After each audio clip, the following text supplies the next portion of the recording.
Er lijkt 9 centimeter is. Het is geen 12 centimeter is wat het wezen moet. We doen het aan de 2 jaar. Omdat zien in mijn beleving van Boetland. Nou, laat ons dat dan maar als ondergrens hanteren. En dan gaat het net terug.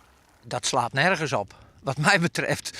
Want hoe word je nou 12 centimeter, zoveel wetter stiert er net eens. Wie hier niet 10 centimeter wetter, hoe word je dan 12 centimeter ijs krijgen? We hebben goede afspraken. En ik ben voorzitter van de Friese IJsbond. En ik wil dat wij die afspraken hanteren en nakomen.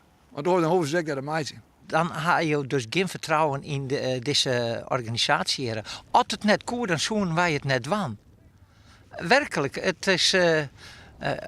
het is zo'n onzin dat mensen die het boetenwetter opvliegen terwijl hier een mooie polder leidt, werd het goed vertrouwd is. Ik geloof net dat matrixborden bij Jennewaard, bij de Gutte Dik, mensen keren, kom hier alsjeblieft niet, want we hebben 4000 of 5000 of min bij de 1000 extra bij schaatsers en gaat die alsjeblieft terug. Dat is het dus net.